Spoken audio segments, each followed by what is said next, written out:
Blessed good morning to everyone on this beautiful, beautiful Imbolc morning. Of course, Imbolc is now a beautiful, slow journey into summer, into Bealtaine. And Imbolc here is the spring. And if you listen, you can hear the spring.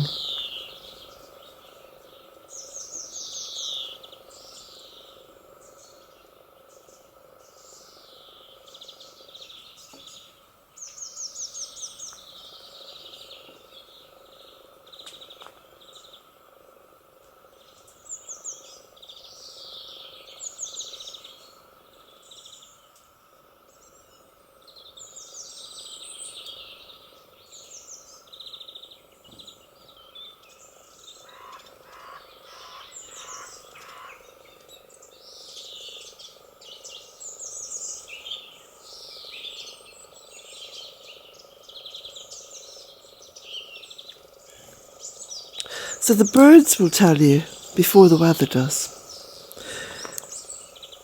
I've almost finished painting the veranda, and I think you'll agree it's a rather gentle colour, and I think it works quite well. Very well, actually. We'll just go in and have a look. I'm a little bit stuffed up this morning because I've been working outdoors over the past week and a half, 2 weeks, and I've also been working in the garden as well as getting this veranda done. Now, it's been quite a slow job because anyone who's ever painted onto this surface, which is pebble dash, will know how slow and laborious it is. But I wanted to make sure it was done properly. So, rearranging things on the veranda now, making space to begin a mosaic, painting around the windows, also weather preserving the wood. You can see I've done some. So in the meantime, I've had my friend Nicholas come up and give me a price for the guttering, to do the guttering. And also we talked about taking down this shed over here, what was my grandson's playhouse, because the inside of it is rotten. There's a lot of rotten wood and it's beyond preserving. But the roof is good and there's some wood in that can be used, but mainly the roof. So we're going to use the roof for another project, and I'll talk to you about that at some point in the coming weeks.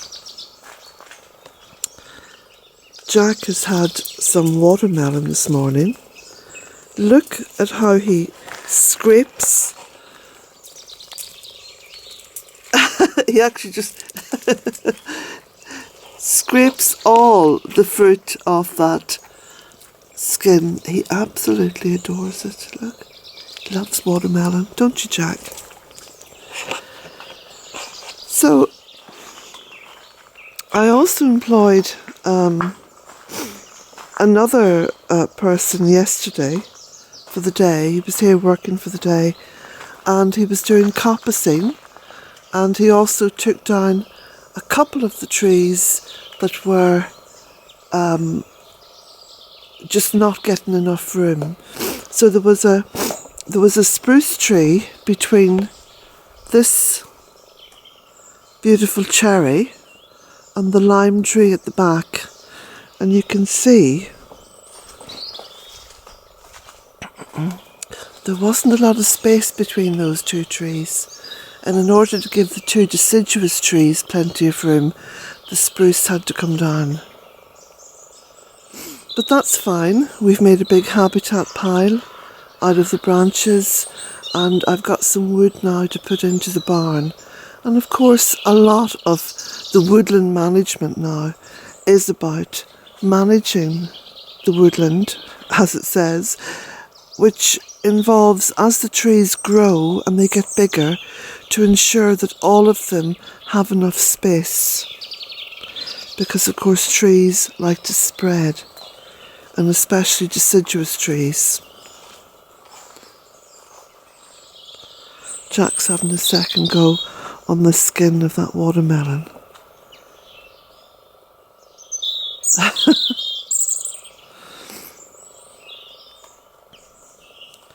So when I was working yesterday, as I actually worked all the way through Imbolc itself, I was thinking about the festival of Lunasa, and only because something popped into my head about Meryl Streep. And for any of you who haven't seen the film, the movie, Dancing at Lunasa, I would definitely recommend it. I think it was, in my opinion, I think actually one of Meryl Streep's best roles. It was filmed entirely here in Ireland, where it was written. It was written by a playwright called Brian Friel. Brian Friel actually went to school with my father. They were both at the school in Omagh, the Christian Brothers School in Omagh. And but this Brian wrote a lot of plays. Dancing at Lunasa is my favourite one, and it was, as I said, turned into a film. Absolutely wonderful. But I was thinking about the festivals, the old Celtic festivals, and how we've never forgotten them. And it's this wonderful thing about memory, the fact that we hold the memory of history. And in fact, I don't even like to call it history, because it's more than history. History is just a recording of kings and queens and battles and who won this and who conquered that and glory-o, glory-o, it's that kind of nonsense. So the festivals here in Ireland are so ancient that no one really knows when they began. We can take them back to the megalithic, the Neolithic sites in Ireland, and we can take them back to places like Rathcroghan, which isn't far from here, which is the oldest, most important site in Ireland, because it's almost in the kind of centre. I think those are rooks. So it was a wonderful day of contemplation and just looking back and putting the festivals together. I mean, as soon as one festival is over, and then you're living it, because it's not like celebrations within the modern calendar, Christmas comes and Christmas goes and that's it. With the old Celtic festivals, you have Imbolc, which is spring, and then you immerse yourself into Imbolc for those 3 months or so. And it's more to do with the moon cycles and the length of the days and the length of the nights and the sounds of the birds, how the trees are growing, if they're in leaf or if they're coming into leaf, the mist on the mountain, how fast the river runs. All these are seasonal events, and this is what makes up the marking of the passing of time. So it's a wonderfully enchanting way to live one's life, because you're outside of the boundaries of time set by man. Man in all his arrogance and hubris, setting out the boundaries of the year, of the seasons, and yet putting himself aside from the seasons, aside from Mother Earth, aside from everything that brings life and abundance.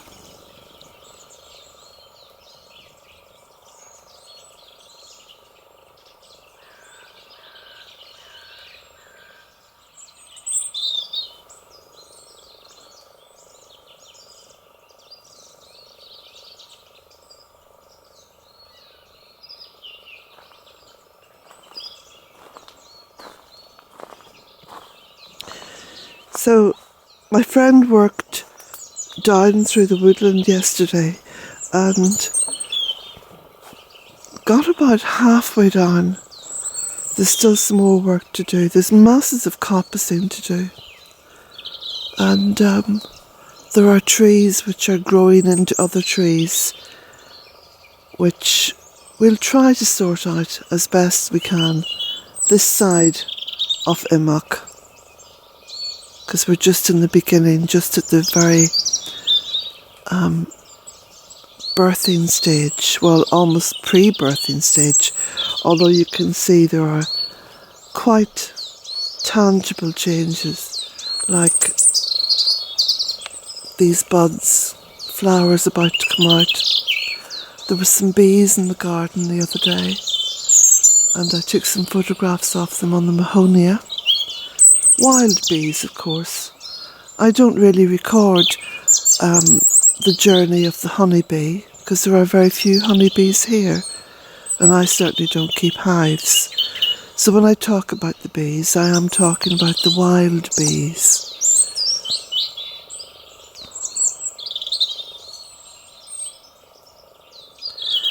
So there are some bird feeders for me to fill, and I think that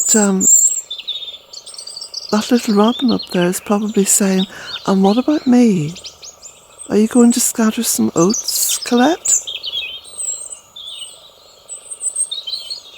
And I know Jack's thinking to himself, there is a bit more of that watermelon in the kitchen, I know there is. And I have a cup of tea just round by the veranda.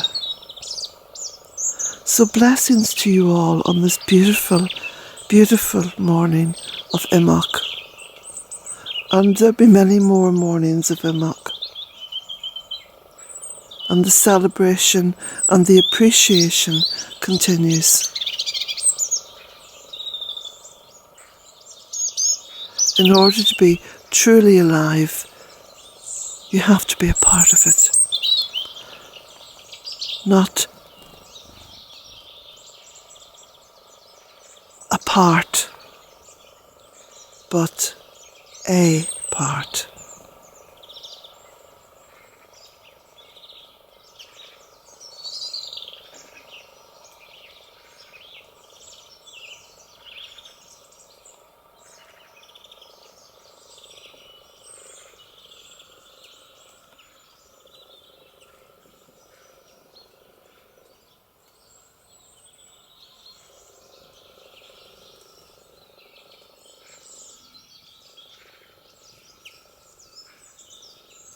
So blessings to you all. Have a beautiful day.